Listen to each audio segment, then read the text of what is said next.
catching any time.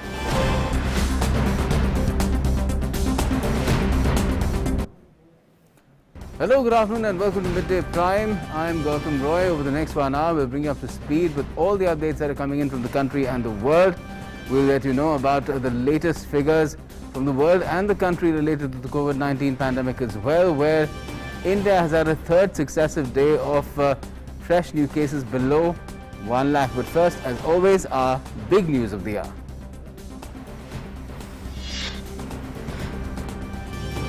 India reports less than 1 lakh daily COVID cases for the third consecutive day. Active cases fall to 11.68 lakh.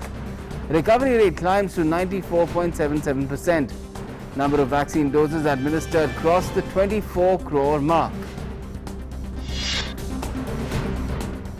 Heavy rain, strong winds lash Mumbai and surrounding areas. 11 people die as residential building collapses in Malad West.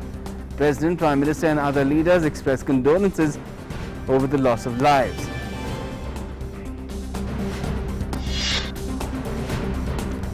In international news, US President Joe Biden arrives in the UK to attend the G7 summit in his first foreign trip after assuming office. Says he would deliver a clear message to Russian President Vladimir Putin when they meet next week.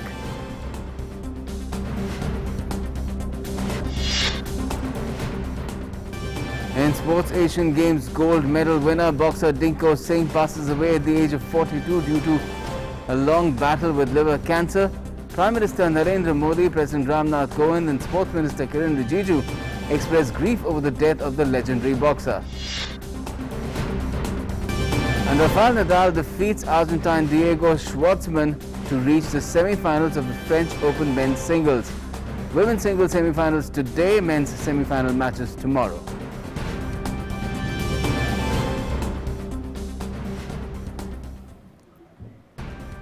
Well, the big news now, and right at the top of the show.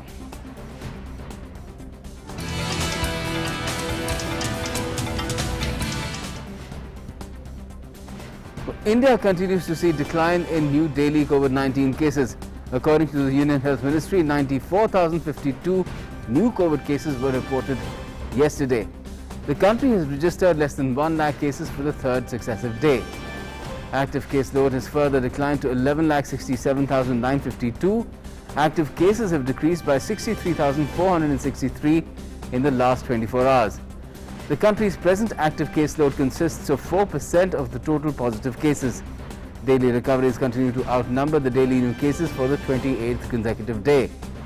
1,51,367 patients have recovered from COVID-19 in the last 24 hours. As many as 2.76 crore people have recovered from the coronavirus pandemic across the country so far. National recovery rate has further increased to 94.77%, while the fatality rate currently stands at 1.23%.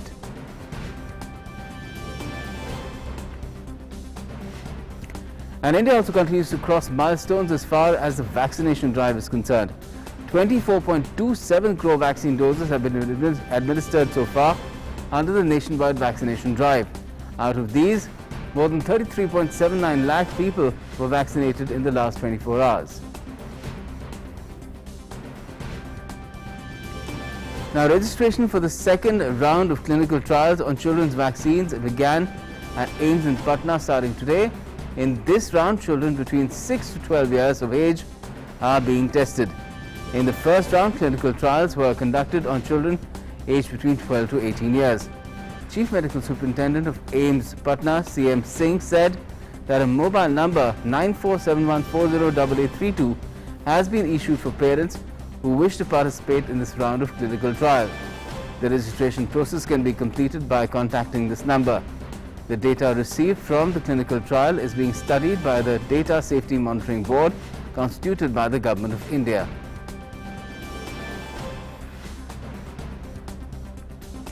And the Government of India is continuously making efforts for ensuring timely availability of COVID vaccines across the country, besides streamlining its supply chain, including storage.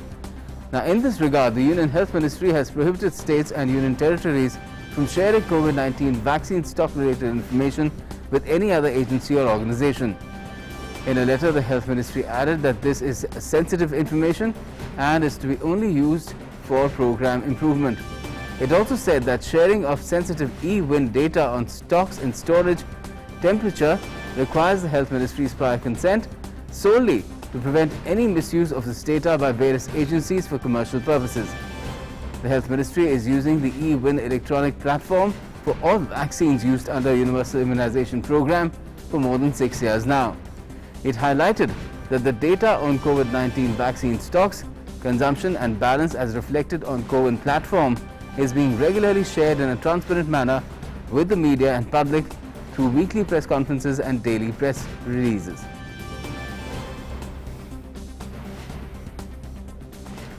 And according to the Indian Council of Medical Research, 37 crore 21 lakh 98,253 samples have been tested for COVID-19 as well so far.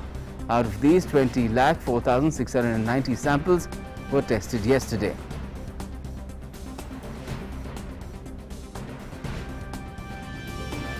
Also, the Union Health Ministry on Wednesday issued detailed guidelines for management of coronavirus in children amid concerns that a new surge of cases could affect those below the age of 18 years.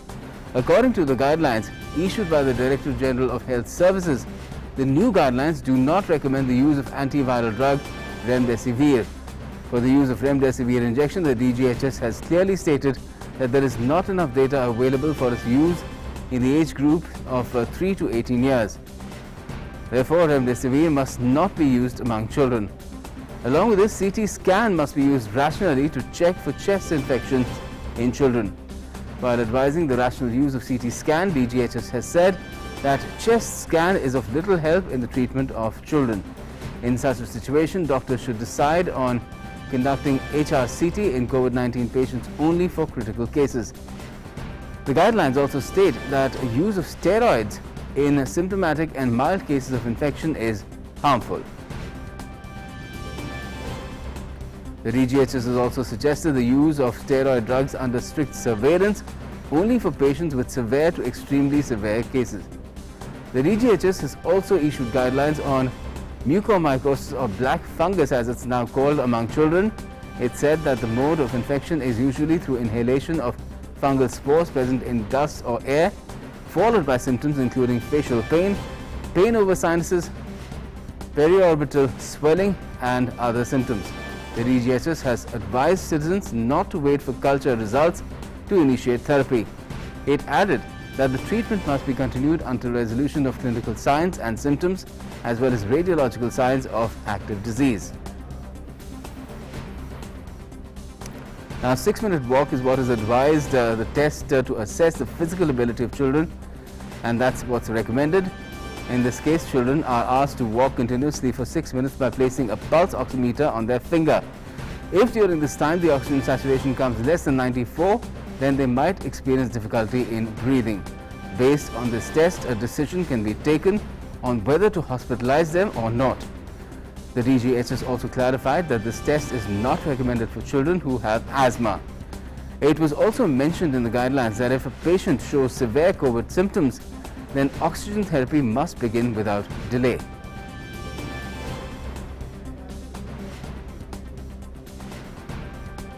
Let me now go across to my colleague Meghna to find out more about this. Meghna, these fresh guidelines in the case of treating of COVID positive children, where was the need felt that there is a separate set of guidelines that are required for children?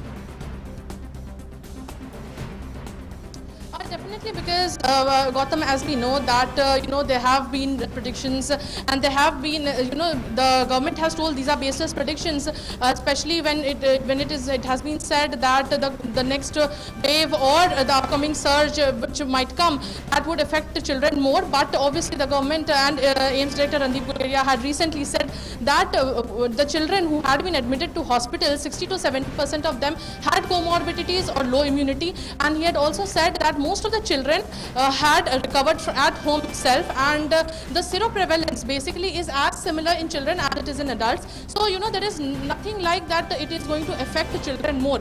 But having said that, it is essentially important to to actually have some guidelines for management, because definitely in children we have to use medicines cautiously, and there have to be more guidelines for it. So that is why it is broadly been classified. In these guidelines there have been broadly 4 classifications. First is asymptomatic, then it is mild, then it is moderate, and then severe. In asymptomatic and mild, we can see it has been advised that teleconsultation has been advised, but in moderate and severe it has been advised to go to the nearest DCHC or the hospital. DCHC is a dedicated COVID healthcare center. So a patient the child who is the patient can go there and get himself or herself admitted. Besides that, 6-minute walk test, as we told about, the 6-minute walk test is very essential.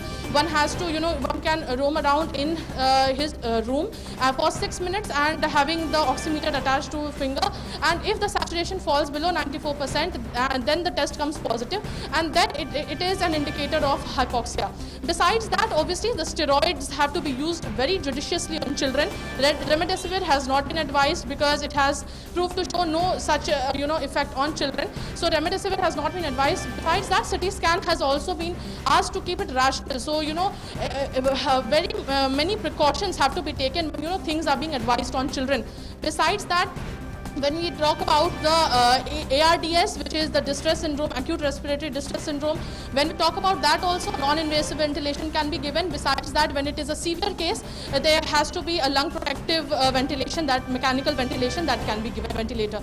Besides that, especially on the subject of mucormycosis, it is very essential because, especially in infants, the, amphotericin B, liposomal amphotericin B, and all of that, the injections cannot be given. So, oral suspensions have to be given to infants in that case. And obviously there has been a list of symptoms that have been given out, especially loosening of teeth, pain in the teeth, half of the face becomes less sensitive, sensation loss in the face, you get a headache, and all such things have been also said when get symptoms of mucormycosis. It has also been said that one must not delay the treatment, and debridement has been advised. Debridement basically is when a tissue is infected, you have to surgically debride it, remove the callus, remove the tissue, or de-infect it. So all of this has been suggested, and has been also suggested that it can be repeated till a number of times. So things have been suggested, especially posaconazole when there to salvage in place of amphotericin B, which is also an antifungal medicine. So all these things have been advised. Basically, very importantly, as you asked, why has separate guidelines for children? Because of their age also, and because of the amount of medicines that they can endure. Yes, and what about these newer treatments that are now available in the market in a very limited way, or are soon to be available as well, such as the drug, DRDO's drug, which Dr. Reddy's will be bringing to the market, and also the cocktail, the monoclonal antibody cocktail.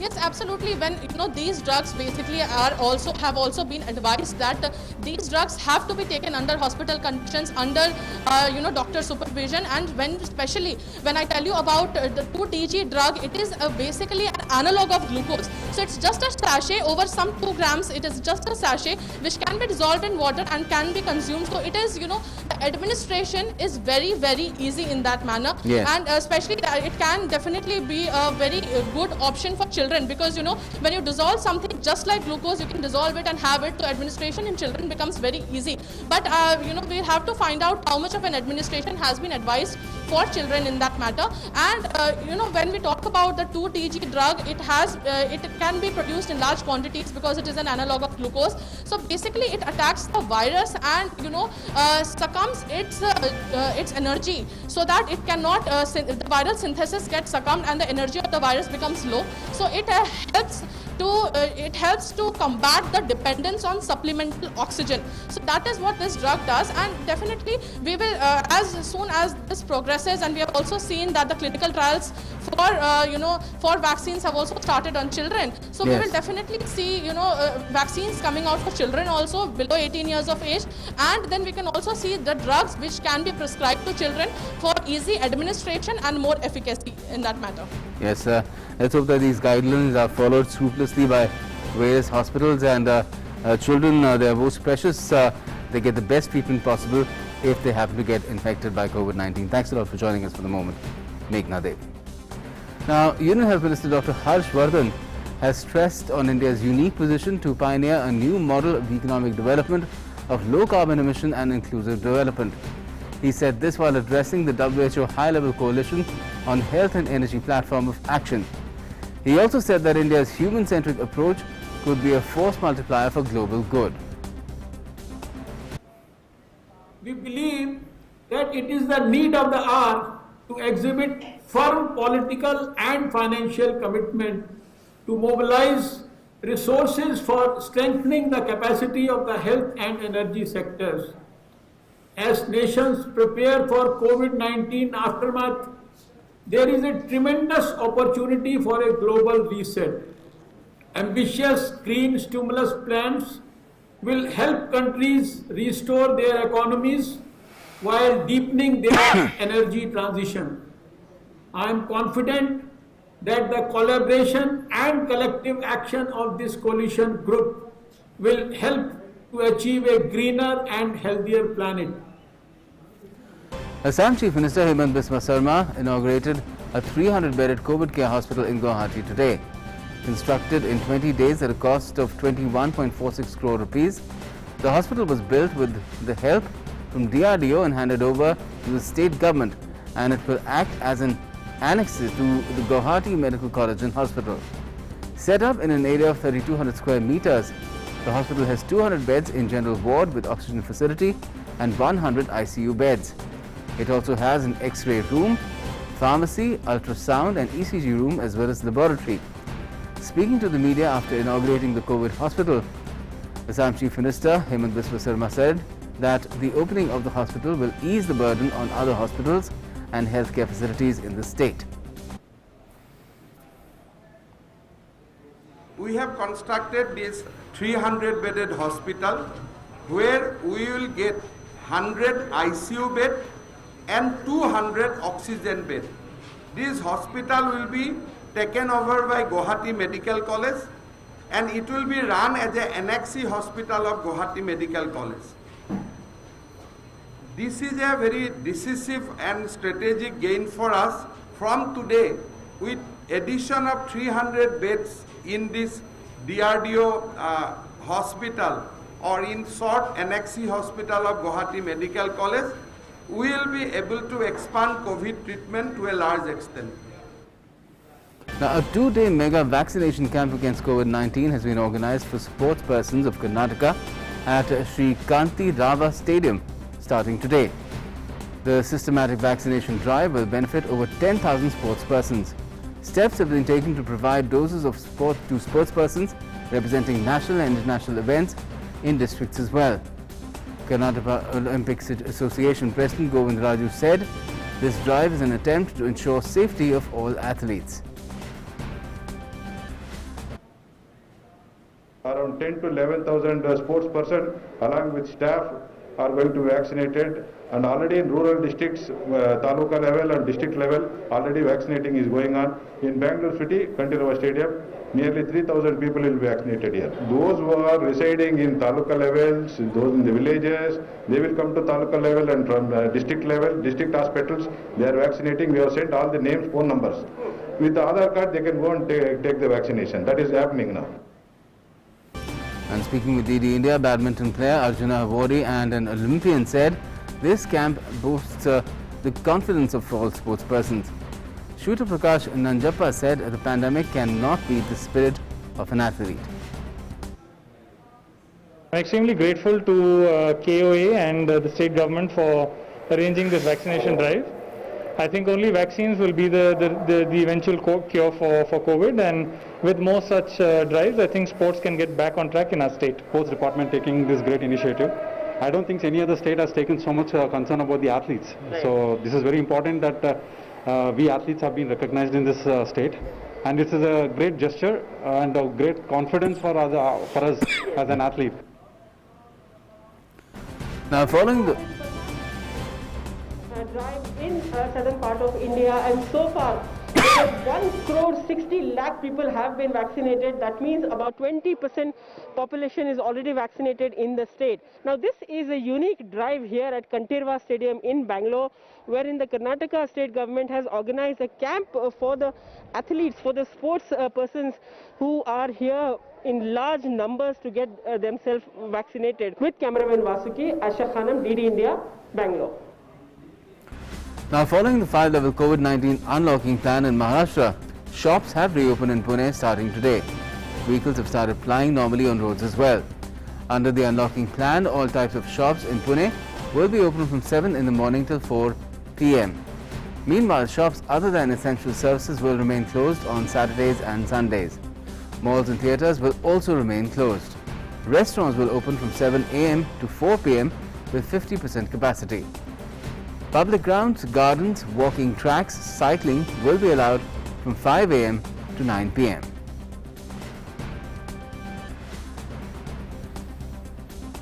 And if we head south in Telangana's Hyderabad, shops will start reopening till 5 p.m. starting today. According to the new guidelines issued by the state government, people can choose flexible timings which will lessen the market rush. Vendors said that they are expecting profit as market opening time has been extended. Meanwhile, certain districts including Khambam, Nalgonda and Nagarjun Sagar will continue to have relaxation up to 2 p.m. only due to intensity of the number of cases daily. Time now to move on to our developing story.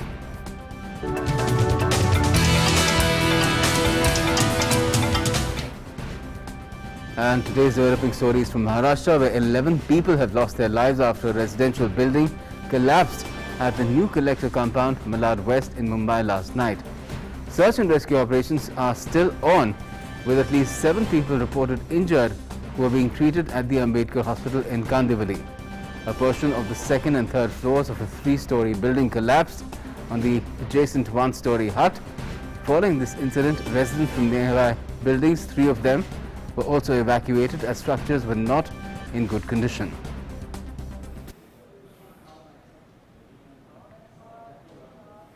Unfortunate incident है। कल रात को 11:15 साढ़े 11 के करीबन ये incident यहाँ हुआ है। एक ग्राउंड प्लस 2 की एक इमारत थी, वो जो गिर गई है, वो गिरते समय वो सामने वाली बिल्डिंग पे गिर गई। उसमें कल रात से 18 लोगों को रेस्क्यू किया गया वहाँ से। उसमें से अभी तो सुबह तक 11 लोगों की मौत हो गई है। And President Ramnath Kovind has expressed grief over the Mumbai building collapse incident. In a tweet, he said, and I quote, "The loss of lives in a building collapse in Mumbai is tragic indeed. My condolences to the families of those who've died. I pray for the recovery of those rescued." And Prime Minister Narendra Modi has announced an ex gratia of 2 lakh rupees each from the PMNRF for the next of kin of those who lost their lives due to this structure collapse in Malad West in Mumbai. 50,000 rupees would be also provided to those who've been injured.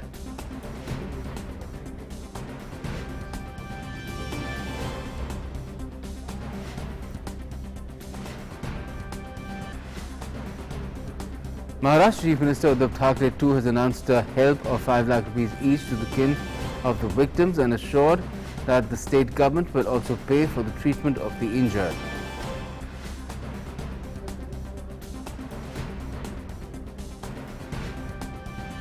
Now let's look at the reason for the building collapse as well. Well, the rains have eased in Mumbai today. The Met Department had issued orange alert in Mumbai, Palghar, Thane, Raigad, Ratnagiri and Sindhudurg districts for today. In Mumbai, central and harbour routes are back to normal. Road traffic has also improved. There is a possibility of a high tide in the sea in the afternoon, and waves of more than 4 meters height are likely to rise during this period. Thane and Palghar districts have been receiving light to moderate rain since last night. In Raigad district, there is a danger of landslides in many parts, considering which locals are being evacuated to safer places. In Ratnagiri district, curfew will be imposed on Friday and Saturday following IMD's warning. Fishermen have been asked not to venture out into the sea.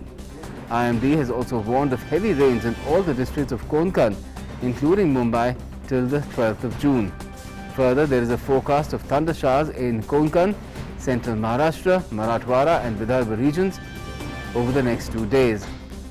Chief Minister Thackeray has instructed all the agencies related to disaster management and all the administrative agencies of the districts to be vigilant. Meanwhile, the NDRF has deployed 15 teams in Thane, Raigad, Palghar, Ratnagiri, Mumbai and Sindhudurg districts.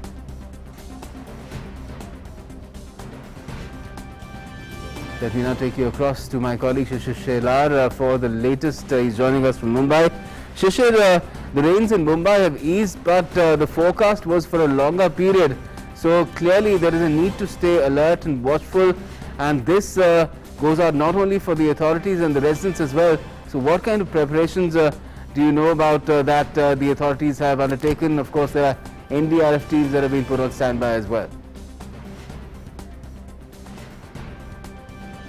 Well, absolutely, Gautam. If you look at the situation here, the next 2 to 3 days are quite crucial for the Mumbaikars and people residing in the coastal region of Maharashtra, as the Met Department have already forecast a heavy rainfall in this entire region here. Yesterday, being the very first day of this season of monsoon here, Mumbai was completely submerged in water. Most of the road traffic and the rail traffic has also been halted yesterday for almost half of the day. People have stuck at wherever they were actually, and since morning we have seen here that as the rain slowed down, the intermittent rains we're still experiencing at various parts in Mumbai. Now the normalcy has returned to Mumbai and the adjoining area to the Mumbai here. Well, obviously, as I told you that the NDRF team have also been deployed, keeping in mind the coming forecast, especially the weather forecast in mind. They have deployed nearly 15 teams in the entire coastal belt of the Konkan region, including Mumbai, Thane and Palghar region also.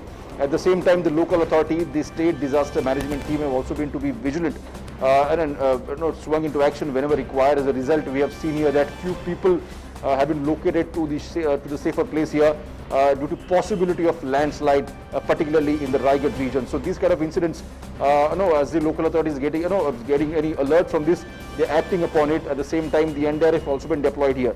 And the Chief Minister yesterday had a meeting with the 4 district collectors, the district collectors of Ratnagiri, Sindhudurg, Raigad and the Thane also, and also had a discussion with the BMC officials that what needs to be done here and what exactly steps the authority have taken here. Going forward now, as far as the fishermen are concerned, especially during this, in the entire the Konkan region, the fishermen have already asked not to venture deep sea for the fishing here. At the same time, the IMD have also predicted a high tide in the entire region here. In Mumbai today, especially, if Gautam, I tell you, it is predicted that the high tide during between 12 to 4, and the tides are expected to almost 4 meter of height. Is what the IMD has predicted. So obviously, the monsoon at the one hand and the high tide on the other hand, in between, the Mumbaikars are quite worried about that situation that panned out here. But the authority already said that situation is under control now, especially in Mumbai, as the rain has stopped here. But the next 2 to 3 days are quite crucial. Well, let's hope that the situation stays in control and the people are safe. Thanks a lot for joining us for the moment, Shishir Shelar. Meanwhile, many parts of Uttar Pradesh received pre-monsoon showers today in the morning. Several parts of Lucknow and Kanpur were waterlogged after heavy rainfall. Pre-monsoon thunder showers were expected in the state starting today, followed by light to moderate rainfall on Friday and Saturday. Strong winds with speeds up to 40 km per hour are also expected. The Met Department has earlier forecast that the state will witness showers 10 days before the scheduled date of the arrival of monsoons, that is the 20th of June. Meanwhile, the Met Department has also alerted administrations of the East UP districts concerned to intimate locals about the change in weather and to take measures to minimize losses. Last year too, the monsoons had arrived 5 days early in Uttar Pradesh, but thereafter lost steam and it was delayed in the city by 4 days. However, Met officials said this time there are a couple of weather systems that are pushing the monsoon currents at a faster pace. Now it's time for National Prime.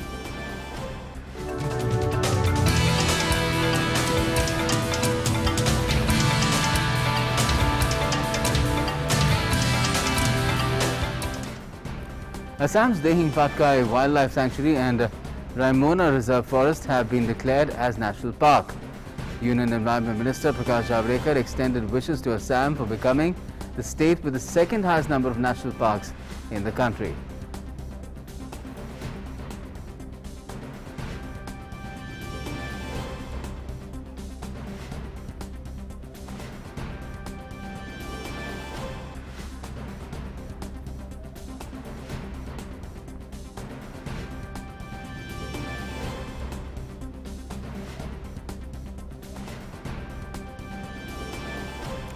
BJP President JP Nadda inaugurated the party's state office building in Arunachal Pradesh through a video link.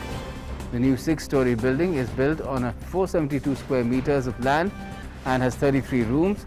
It also hosts a canteen, conference room, IT cell, social media cell and library for the convenience of workers. Addressing the event, Nadda said that party office instills values. It stands on 5 things including fund, party workers and programs.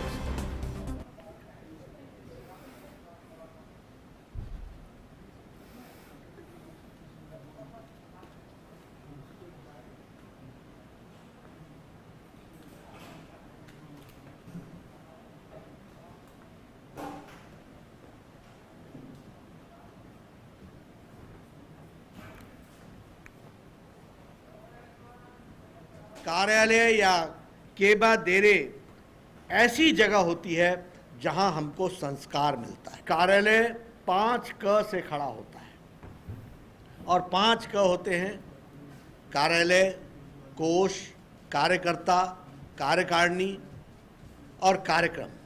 ये 5 क होते हैं। कार्यकर्ता भी चाहिए, कोष भी चाहिए, कार्यालय भी चाहिए, कार्यकारिणी भी चाहिए और कार्यक्रम भी चाहिए। आज मुझे खुशी है कि अरुणाचल प्रदेश में कार्यकर्ता भी था, कार्यकारिणी भी थी, कार्यक्रम भी था। आज कार्यालय आपको मिला है, इसके लिए मैं आपको बधाई देता हूं। In Kerala, Bharatiya Janata Party held protests against the state government in 10,000 places against the conspiracy to defame the party in the Korakara black money case.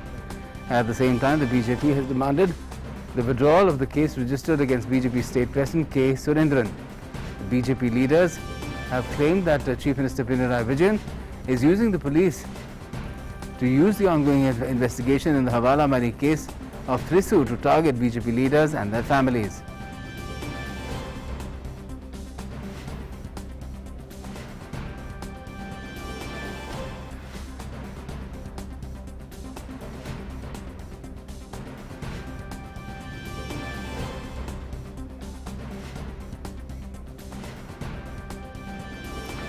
Now, in order to facilitate farmers by providing location-specific demand-based tele-agriculture advisories, the Indian Council of Agricultural Research, Ministry of Agriculture and Farmers Welfare and Digital India Corporation, Ministry of Electronics and Information Technology have signed an MOU. The objective of the MOU is to integrate the existing interactive information dissemination system platform of DIC with the proposed Kisan Sarthi program of ICAR. ICAR and DIC have agreed to collaborate to develop and deploy ICT platforms to establish and operate a multimedia, multi-way advisory and communication system. IIDS gives an option to farmers to receive individual needs-based information for only those services to which they have subscribed. The experts at the back end will have access to the farmers' database while responding to their queries. In this manner, experts would be able to understand the problems raised by farmers or field problems in a better way and expeditiously provide appropriate solutions to the farmers in a personalized manner. Currently, the IIDS platform has been deployed in northeastern states, Andhra Pradesh and Telangana, which would be extended to all over the country with this MOU with ICAR. Malda and mangoes are synonymous. Mango orchards are spread across almost 30,000 hectares of land in this district of West Bengal. More than 4 lakh people are directly and indirectly engaged in this trade for their livelihood. Now, central and state agencies have joined hands to launch doorstep delivery service for the Malda mangoes. These mangoes are free from carbide. The project has resulted in making local women, especially those hailing from the tribal communities and scheduled castes, Atmanirbhar by providing them with employment opportunities. The Union Public Service Commission has notified that the interview for Civil Services Main Examination 2020 will resume on the 2nd of August. The interview had begun in April but had to be stopped due to COVID-19 pandemic. A total of 2,046 candidates will appear for the interview, which will be held till the 22nd of September. UPSC said interview call letters for the candidates concerned will be released soon. The Civil Services Preliminary Exam 2021, which was scheduled to be held on the 27th of June, has been postponed to October. And the first solar eclipse of the year will take place today. This celestial event comes just days after the year's first super blood moon and total lunar eclipse, which took place on the 26th of May. According to the map published by NASA, the solar eclipse will be visible in India but only from Ladakh and Arunachal Pradesh. According to NASA, annular solar eclipses appear every 18 months somewhere on the Earth, and they are visible only for a few minutes, unlike lunar eclipses. A total solar eclipse happens when the moon passes between Earth and the Sun and blocks the light of the Sun. But when the moon is too far from the Earth, it looks smaller and does not block the entire view of the Sun. This creates what looks like a ring around the moon. And now it's time in Midday Prime to get you all the latest in the world of business and economy.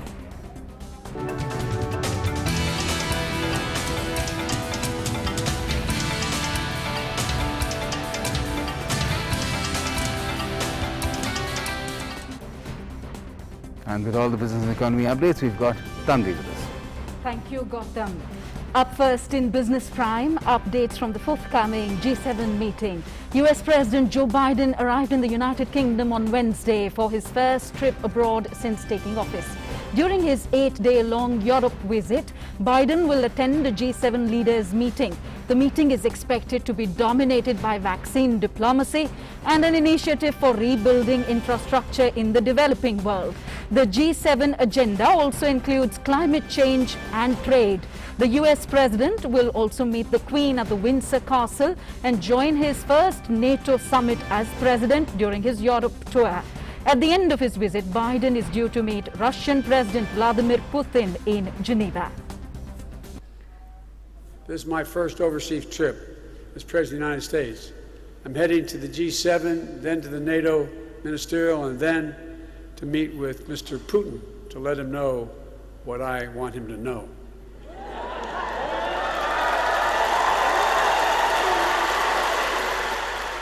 And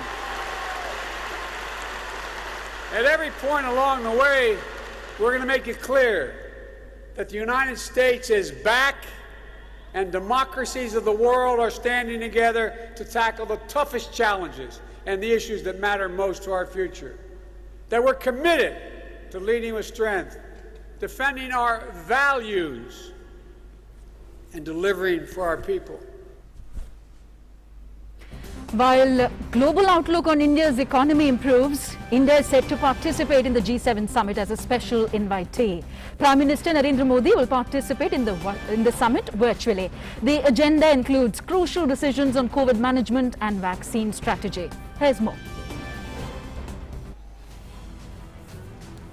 The first in-person global summit since the COVID-19 pandemic hit the world is taking place this week. United Kingdom is hosting leaders from the world over. The Group of Seven, or G7, is made up of the world's 7 largest influential societies and advanced economies. The group includes the UK, United States, Canada, Japan, Germany, France and Italy. Every year, different countries are invited to partake in the summit as guests. This year, UK has invited leaders from Australia, India, South Korea and South Africa to attend. Between them, the participating nations represent more than 60% of people living in democracies around the world.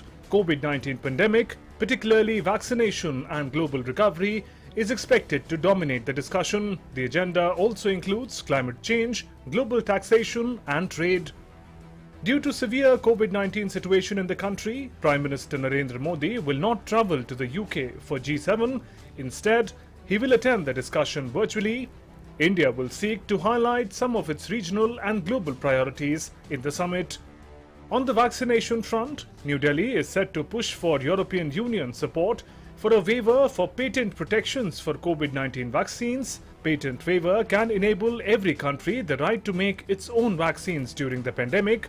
The goal is to reduce the barriers to countries producing their vaccines, particularly for the lowest income nations. India opposes the proposed vaccine passport system. Such an international system would be discriminatory to people in developing world, since such countries have so far been able to vaccinate a far smaller share of its population. For India, the summit comes amidst intensifying strategic cooperation with the West.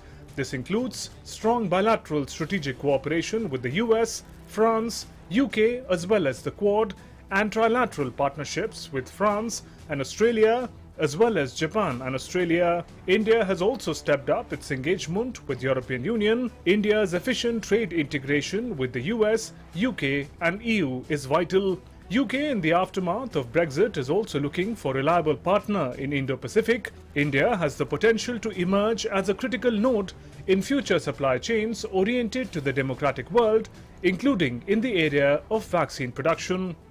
Even though China is one of the largest economies in the world, it is not included in G7. Australia has called on G7 nations to support reform of World Trade Organization, arguing it would be the best way to blunt Beijing's campaign of economic coercion and counter Chinese competition in the Indo-Pacific region. The summit is expected to make a case for complex international diplomacy. While Delhi continues to strengthen its partnerships in Asia and the global south, a more productive partnership with the West helps secure a growing array of India's national interest and adds a new depth to India's international relations. Bureau Report, DT India. Now shifting our attention to stock markets worldwide. Over on Wall Street, key stock indices ended lower on Wednesday, reversing earlier gains as institutional investors awaited inflation data for clues as to when the US Federal Reserve might tighten its dovish monetary policy. So the Dow Jones Industrial Average fell 0.4%, the S&P 500 lost 0.2% and the Nasdaq Composite dropped 0.1%. Benchmark Treasury yields dropped below 1.5% for the first time since May, weighing on interest-sensitive financials. Elsewhere in Asia, key stock markets have gained some ground in range-bound trade on Thursday as investors focused on US inflation data and the risk of an upside surprise that could prompt the US Federal Reserve to start tapering its massive stimulus. So MSCI's broadest index of Asia-Pacific shares outside Japan was flat, but Japan's Nikkei 225 index rose 0.3%. China's Shanghai Composite Index added 0.5%. and South Korea's Kospi gained 0.3%. But Hong Kong's Hang Seng Index declined 0.2%. Back home, the domestic stock markets have remained firm in afternoon trade on Thursday. So the Sensex at the BSE had advanced 368 points or 0.7% to 52,310 a short while ago. And the Nifty at the National Stock Exchange had added 108 points or 0.7% to 15,744. The broader market has posted stronger gains with the BSE Mid-Cap Index climbing 0.9% and the Small Cap Index surging 1.6%. The top index gainers are Bajaj Finance, Bajaj Finserv, SBI, Tech Mahindra and IndusInd Bank with gains of between 1.6 and 5.5%. Talking about the top index losers so far, they are Bajaj Auto, Maruti Suzuki and HCL with losses of between 0.4% and 1.1%. At the interbank foreign exchange market, the rupee had appreciated 3 paise against the US dollar in early trade on Thursday, again as investors awaited key US inflation data. And also they tracked the European Central Bank meeting later today. Later, the rupee gave up its gains and had depreciated 9 paise to 73 rupees 6 paise against the dollar in afternoon deals. At the multi-commodity exchange, gold had dropped 279 rupees to 48,845 rupees per 10 grams. Silver had lost 534 rupees to 71,350 rupees per kilo. And global crude oil prices fell on Thursday as inventory data in the United States, the world's top oil consumer, showed a surge in gasoline stocks that indicates weaker than expected fuel demand at the start of summer, the country's peak season for motoring. So Brent crude oil was down 36 cents or 0.5% to $71.86 a barrel. US crude declined 35 cents or 0.5% to $69.61 a barrel.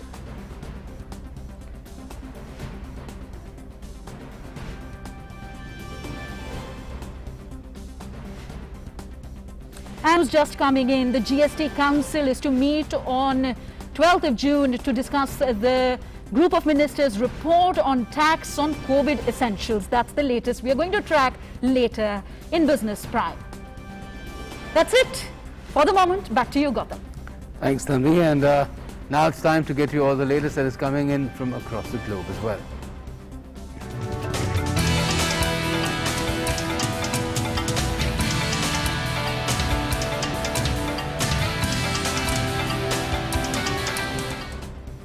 But an update from the neighborhood first. The Myanmar junta has hit deposed civilian leader Aung San Suu Kyi with corruption charges over claims she accepted illegal payments of gold and more than $500,000 in cash. That's what the state media has been reporting today. The country has been in turmoil since the generals ousted Suu Kyi on the 1st of February, with nearly 850 civilians killed in a brutal crackdown by security forces on nearly daily protests against the coup. The 75-year-old Nobel laureate, who's been in custody since the coup, is facing a raft of wide-ranging criminal charges, including sedition and breaching a colonial-era secrecy law. The latest charges relate to allegations by former Yangon region chief minister that Suu Kyi illegally accepted $600,000 in cash from him, along with around 11 kilograms of gold. And in more news coming in from Myanmar, a military plane crashed near Mandalay, killing 12 people on board this morning. The plane had taken off from capital city Naypyidaw for the town of Pin Ol Dwin when it crashed about 300 meters from a steel plant. The plane was carrying 6 military personnel and monks who were going to attend a ceremony at a Buddhist monastery. One passenger and the pilot of the plane survived the crash. No casualties took place on the ground.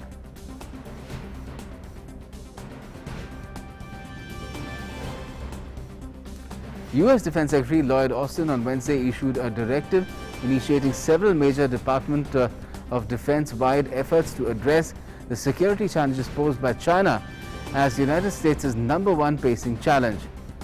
According to a statement by the Department of Defense, these initiatives, some of which will remain classified, are designed to focus on departmental processes and procedures and better help department leaders contribute to whole-of-government efforts to address the challenge from China. The initiatives will complement the multifaceted work on China policy of departments, agencies and the White House. According to the statement, many initiatives are intended to streamline and strengthen cooperation with U.S. allies and partners, particularly in the Indo-Pacific.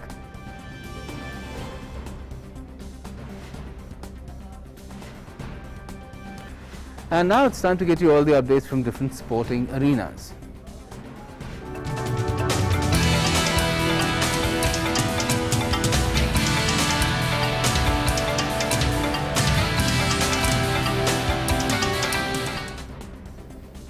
For all the sporting updates, we've got Ashok with us. Thank you, Gautam. India's veteran boxer Vikas Krishan will try to win a medal at Tokyo Olympics. This will be his 3rd Olympics. Born in Hisar, Krishan wants to put a golden punch in the upcoming Olympics. More on this report.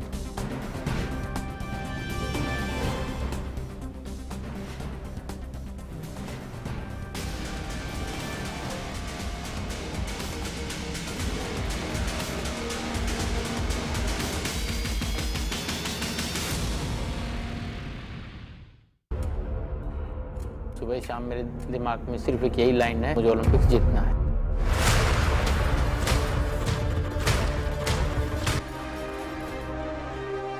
Graciously accepting the crown of victory on his forehead among the applauding millions, and also embracing the garland of failure in front of the same set of eyes, and then turning the failure into his next success.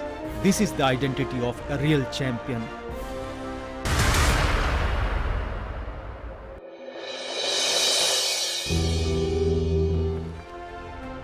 Vikas Krishan was born in a middle-class family in an anonymous village of Haryana. Boxing मेरे father की एक choice थी कि वो चाहते थे कि मैं स्ट्रॉन्ग बनूं, इसलिए उन्होंने मुझे बॉक्सिंग में डाला था 2001-2002 में। और जब मैं सोचने के लायक हुआ तो जब ये मेरा ड्रीम हो चुका था ताकि मैं कंट्री को रिप्रेजेंट करूं। बचपन के अंदर हमारी स्टेट चैंपियनशिप होती थी, कैडेट स्टेट चैंपियनशिप्स, तो फिर कैडेट स्टेट चैंपियनशिप्स मेरा गोल्ड था, मेरा बेस्ट बॉक्सर था, परंतु अनफॉर्चुनेटली मेरा नेशनल के अंदर सिलेक्शन नहीं हुआ था। उसके बाद मेरे को एसआई में जाने का चांस मिला। मैंने उनका लड़का जो एल देवेंद्र सिंह था, ओलंपियन है, ओलंपिक क्वार्टर फाइनलिस्ट है 2012 ओलंपिक्स का, मैंने उसको नेशनल में हराया। He bagged a gold medal during his debut in 2010. Vikas also won the Singapore Summer Youth Olympics and the Asian Games with his immense talent and strength. He won bronze medal in 2014 Asian Games and a silver medal in 2015 Asian Boxing Championship, creating history by becoming the first Indian boxer to win 3 Asian medals in a row. Vikas claims the victory. It'll go to the judges. But in the year 2018, his career had a setback. जीता हूँ उसे quarter finals में China के साथ। उसके बाद मेरे को आई बहुत बड़ा मेरे को कट था, और फिर डॉक्टर्स ने मेरे, हमारे जो टीम के डॉक्टर हैं डॉक्टर करण ने, उन्होंने मेरे को मना कर दिया कि you should not continue fighting, and then it was up to the coaches के वो क्या डिसाइड करें मेरे लिए। फिर उन सब ने मेरे को मना किया कि we can not take risk of your career. तो ये है, injuries are part of game, और जब तक आपको इंजरीज नहीं होंगी आप उसका कोई अल्टरनेट नहीं ढूंढ पाओगे, आप बेटर नहीं हो पाओगे। Then I recovered from the injury. He made his qualification to the Tokyo Olympics by edging out Sivan Okazawa of Japan with 5-0 at the 2020 Asian Oceania Olympic qualifier.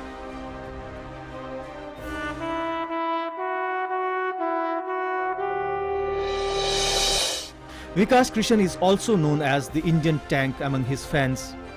Now the next goal of this Arjuna awardee is to bring the gold medal in 2020 Olympics. अब मैं बहुत ज़्यादा strong हूँ 6'9" के अंदर, अब मेरे पास बहुत ज़्यादा एक्सपीरियंस है, और पिछली जो गलतियों से मैंने सीखा है, चाहे वो डिफेंस का हो, चाहे वो अटैक का हो, जो भी टेक्निकल एस्पेक्ट्स को मैंने अब सुधारा है। टॉप स्कीम में हूँ तो वो भी एक गवर्नमेंट की स्कीम है। आपके पास बेस्ट रिकवरी मेथड्स हैं, ऑसम ट्रेनिंग फैसिलिटीज़ हैं, ऑसम ट्रेनर्स हैं, तो और आपको चाहिए क्या? और जो अभी इस बार का ओलंपिक है तो सबसे बड़ा मतलब अगर हमारा कोई प्रबल दावेदार है तो विकास कृष्ण है, नो डाउट। विकास का अगर हार्ड पंच अगर किसी भी ओपोनेंट को लग जाए, चाहे उज़्बेकिस्तान हो, कजाकिस्तान हो, जापान हो, थाईलैंड हो, क्यूबा हो, वो डेफिनेटली नॉकडाउन होगा।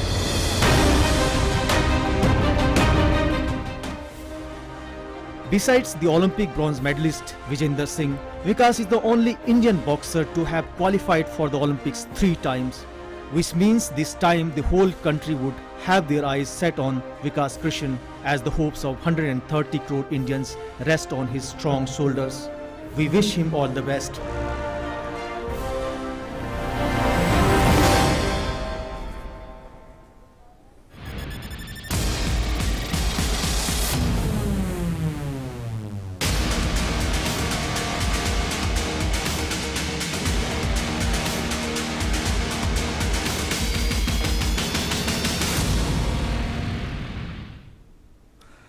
Former Indian boxer and Asian Games gold medalist Dinko Singh passed away today after a prolonged illness. He was 42, regarded as one of the finest boxers India has ever produced. Dinko had clinched a gold medal at the 1998 Bangkok Asian Games. Dinko was battling ill health for a number of years now, starting with liver cancer, for which he was being treated since 2017. He was bestowed the Arjuna Award in 1998 and was presented the nation's 4th highest civilian award, the Padma Shri, in 2013. Dinko Singh was employed with the Navy and took up coaching after hanging up his gloves.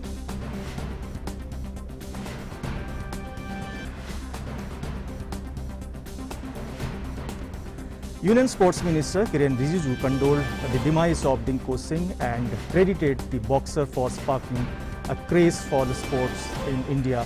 In a tweet, the minister said, I am deeply saddened by the demise of Sri Dinko Singh, one of the finest boxer India has ever produced. Dinko's gold medal at 1998 Bangkok Asian Games sparked the boxing chain reaction in India. I extend my sincere condolences to the bereaved family.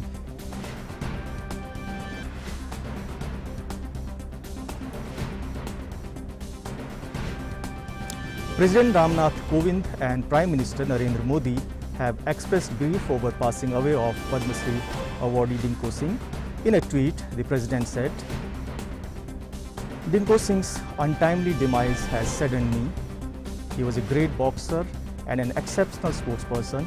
His life was brief but will remain inspiring to the youth, especially from Manipur. My condolences to his family and his fans.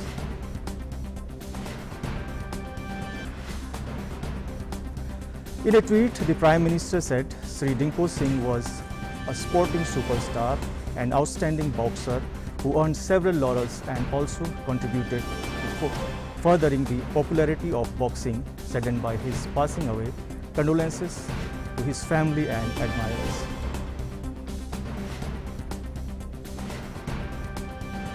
In French Open update, Rafael Nadal will face top seed Novak Djokovic in semi-finals after the Spanish 13-time champion outlasted Diego Schwartzman in a tricky battle in Paris. Djokovic won against Italian 9th seed Matteo Berrettini. Serbia's Djokovic faces Nadal in a rerun of last year's final at tomorrow. In women's, Maria Sakkari ended defending champion Iga Swiatek 11-match winning streak at the French Open and reached the semi-finals of a major tournament for the first time. 17th seed Sakkari used strong and steady baseline play to eliminate Swiatek 6-4, 6-4 and ensure that the clay court tournament will end with a new Grand Slam champion in the women's section. Unseeded Barbora Krejcikova of the Czech Republic reached her first Grand Slam semi-final at the French Open. Barbora defeated Coco Gauff 7-6, 6-3 in the quarterfinals. Gauff saved 5 match points, which eventually fell short, ending her run after becoming the youngest American woman to make the last 8 in the Paris since Jennifer Capriati in 1993. So that's all on Sports Prime. Back to Gautam. Namaskar. Thank you, Ashok. And that's all we have for the moment in this edition of Midday Prime as well. But for all the latest in terms of the evolving situation where COVID-19 is concerned in India and the world, where the numbers are getting lesser and lesser as each day passes, below 1 lakh for the 3 last consecutive days, keep watching DD News and DD India.